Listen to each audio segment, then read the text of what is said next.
یہ میرا کلام ذرا بڑوں سے ہے، بڑوں سے۔ ابا جی کو چاہیے بچہ جتنی غلطی کرے نا اتنا ہی ڈانٹیں، وہ پھر 6 ہفتے نہ ڈانٹنا شروع کر دیں۔ استاد صاحب کو چاہیے کہ جتنی بچے کی کمزوری ہے نا، مجھے پتہ ہے سب سے زیادہ کس بات سے تکلیف ہوتی ہے۔ آپ کے بچے نے غلطی کی ہے، آپ اپنے بچے کو ڈانٹ لیں، سمجھا لیں، آپ کسی اور کے سامنے اس کی تذلیل کبھی نہ کریں، یہ زیادتی والی بات ہے۔ آپ اسے رسوا نہ کریں، بتائیں کسی ایسے شخص کو جس سے آپ کو امید ہے کہ آپ کو مشورہ دے گا یا اسے سمجھائے گا، لیکن گلی گلی کھڑے ہو کے اپنے آپ کو مظلوم ثابت کرنے کے لیے اس کی توہین نہ کریں، یہ انداز درست نہیں ہے۔ اس سے بچوں کی انسلٹ ہوتی ہے، وہ کمزور پڑ جاتے ہیں۔ ہر جگہ رونا رونا میرے بچے اچھے نہیں، میں بڑا پریشان ہوں، کیا بات کر رہے ہیں آپ؟ یہ بچہ تو آپ کی کمائی ہے، اساس ہے، حسن ہے، نسل ہے، اصل ہے، اور اس قدر زیادہ تکلیف دینا، جگہ جگہ شکایتیں، جگہ جگہ باتیں۔ ہمارے بچے ہمارے ہیں نا، تو ان کی عزت کس کی ہے؟ کیوں ہم گلی گلی اپنے بچوں کی رسوائی کرتے ہیں؟ کیوں کمزوریاں؟ اور جن کو ہم خیر خواہ سمجھ کے بتا رہے ہوتے ہیں نا، وہ آگے جا کے مزے لے لے کے بتاتے ہیں، تو نقصان کس کا ہوا؟ ہمارا، ہمارے قبیلے کا، ہمارے گھر کا۔ یہ دیکھیے ذرا، حضرت عمر رضی اللہ تعالیٰ عنہ مزاج کے لحاظ سے سخت ہیں۔ ایک نوجوان آیا، اس نے آ کے رونا۔ یہ پہلو آپ نے ضرور یاد رکھنا ہے میرے سیدنا فاروق اعظم کا، ہمارے امام، ہمارے قائد، ہمارے لیڈر، رہنما، مقتدا حضرت فاروق اعظم رضی اللہ، یہ انداز ضرور یاد رکھیے گا۔ حضرت عمر فاروق کا یہ طبقات ابن سعد میں موجود ہے۔ نوجوان آیا اور آ کے رو ہی پڑا۔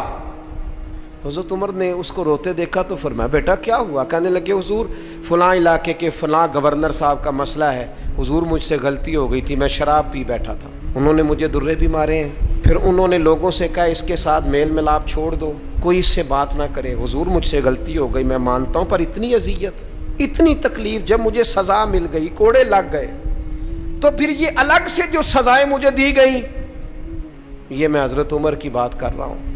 میں نے جب یہ پڑھا تھا تو میں رو پڑا تھا۔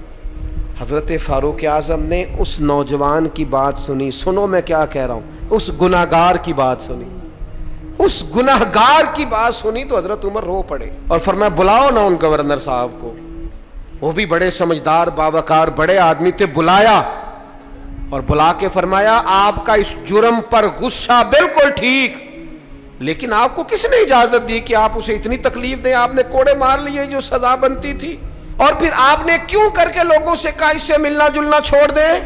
فرمایا، اب میں آپ کو حکمن کہتا ہوں، اگر آج کے بعد آپ نے کوئی ایسا کام کیا تو میں آپ کو سزا دوں گا۔ فرمانے لگے، آپ نے کہا تھا نا لوگ ان سے ملے جلے نہ، فرمایا اب آپ ہی لوگوں سے کہیں ان سے ملاقات شروع کریں۔ جب انہوں نے توبہ کر لی، اپنا گناہ مان لیا، جب اقرار کر لیا، معافی مانگ لی، اب سزا کا کیا معنی ہوا؟ اب تکلیف کا کیا معنی ہوا؟ سیدنا فاروق اعظم رضی اللہ تعالیٰ عنہ فرمانے لگے، اگر یہ سچی توبہ کر لے تو پھر تو ان کی گواہی بھی قبول کی جائے گی، ان کی گواہی تک ہم قبول کریں گے۔ وہ کسی نے کہا تھا، الجھے الجھے بکھرے بکھرے روز و شب دیکھے گا کون، لوگ تیرا جرم دیکھیں گے سبب دیکھے گا کون۔ لوگ معافی نہیں دیتے، لوگ درگزر ہی نہیں کرتے۔ انسانوں سے غلطیاں ہو جاتی ہیں، لیکن اگر کسی نے توبہ کر لی، اور صحیح حدیث میں موجود ہے، نبی پاک علیہ السلام نے فرمایا، اگر کبھی کسی بندے سے کوئی گناہ ہو گیا پھر اس نے توبہ کر لی، اگر کسی نے اس بندے کو دوبارہ وہ گناہ یاد کرایا تو اللہ تعالیٰ اس بندے کو یاد کرانے والے کو سزا دے گا، مرنے سے پہلے پہلے اسے بھی اس گناہ میں مبتلا کر دے گا۔